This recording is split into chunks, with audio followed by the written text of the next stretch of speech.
Saudações a todas e a todos. Nós vamos apresentar o programa Parlamento Jovem Catarinense, a participação feminina nas edições de 2014 a 2022, no eixo temático 11, Gênero, Interseccionalidade e Sexualidades.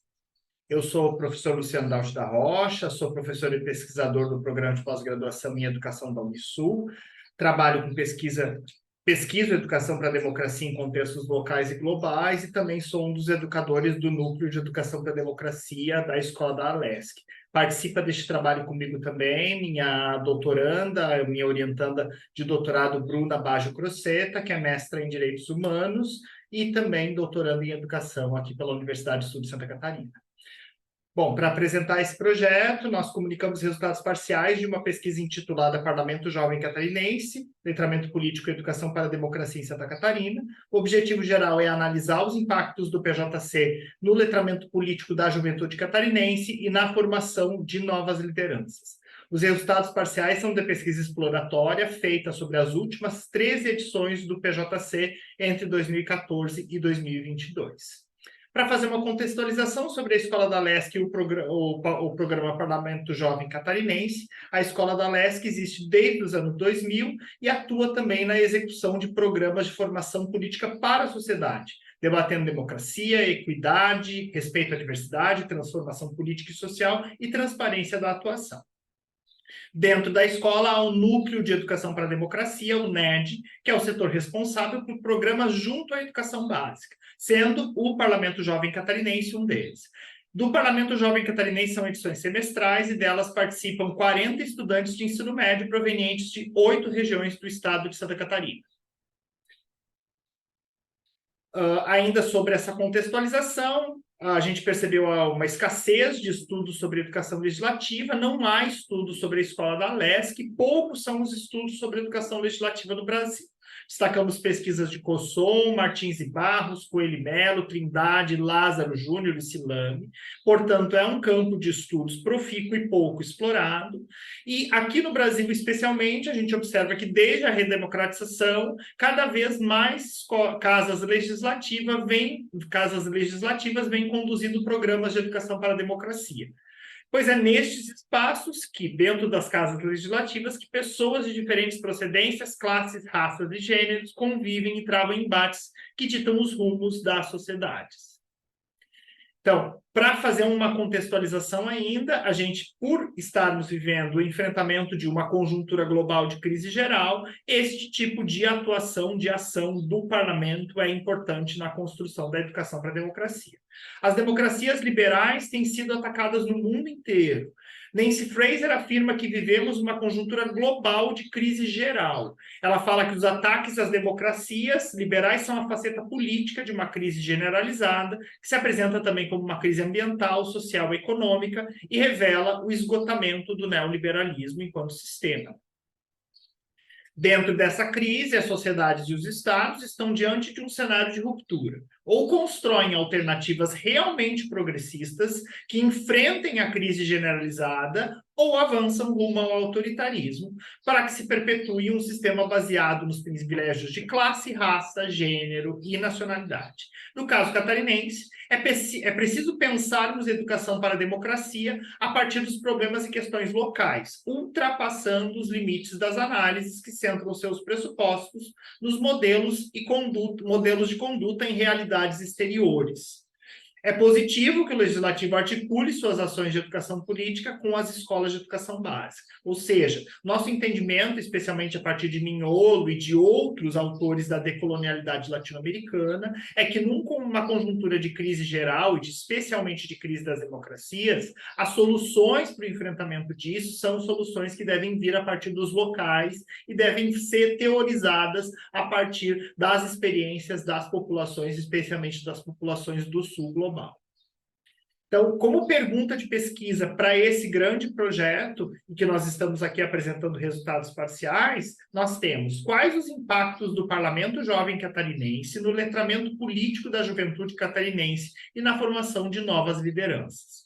Como objetivo geral, temos analisar os impactos do PJC na formação de jovens lideranças, e nesta etapa da pesquisa que estamos apresentando aqui, nos comprometemos a, primeiro, mensurar o alcance do PJC nas suas últimas 13 edições, 2014 e 2022, e analisar as diferenças regionais e de gênero na composição de cada uma das edições do PJC. Em termos de metodologia, como que nós procedemos? A revisão de literatura demonstrou a inexistência de estudos sobre educação legislativa em Santa Catarina e uma pequena quantidade de estudos sobre outros espaços do Brasil.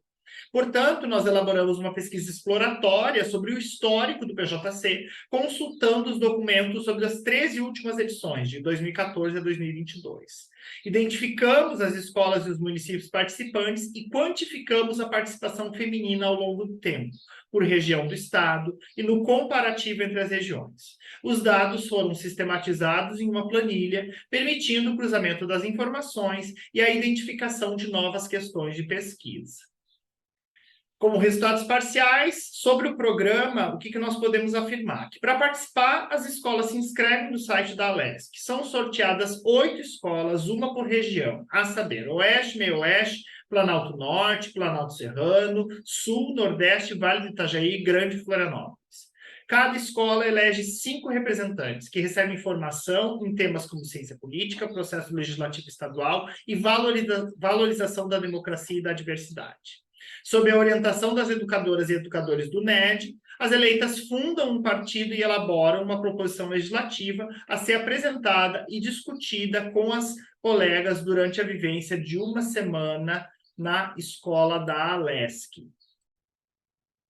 Bom, como resultados parciais e discussão sobre a abrangência, né? Foram atendidos 67 municípios no estado, 12 na região oeste, 10 no meio oeste, 5 no Planalto Norte, 6 no Planalto Serrano, 8 no sul, 5 no nordeste, 13 no Vale do Itajaí e 8 na Grande Florianópolis.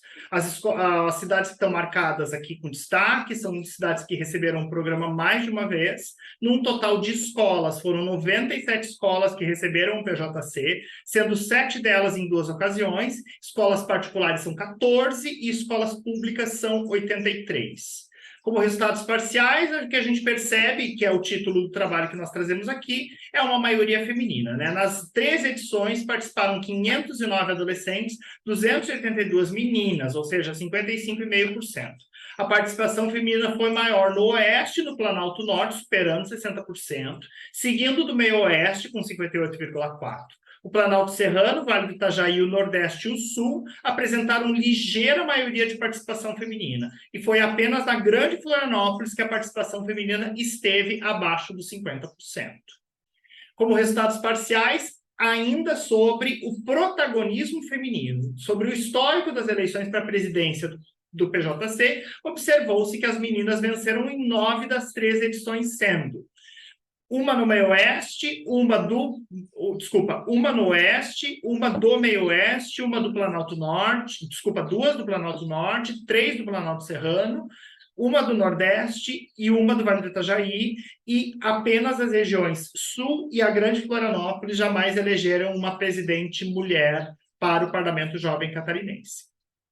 Esses resultados também que a gente conseguiu aqui na pesquisa apresentam uma distância da realidade do legislativo adulto. Esses dados, quando a gente contrasta com a realidade das legislaturas adultas durante o período pesquisado, o que a gente tem? Que na 17ª legislatura, as mulheres ocupavam apenas 4 assentos dos 40, na 18ª, 4 assentos dos 40, na 19ª, 5 assentos dos 40 e na atual 20ª, apenas 3 assentos, e sendo que nenhuma mulher ocupou a presidência da casa.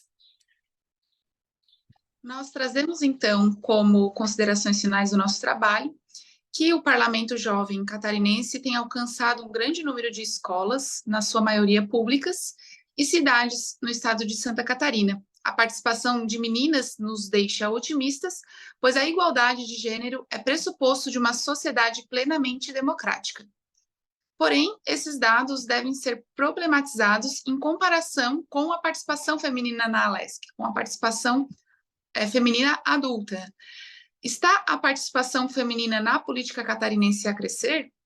Ou que, apesar de atuarem como lideranças em suas escolas, os engendramentos da política oficial e do machismo estrutural obstaculizam essas jovens de seguirem sendo representantes de um coletivo.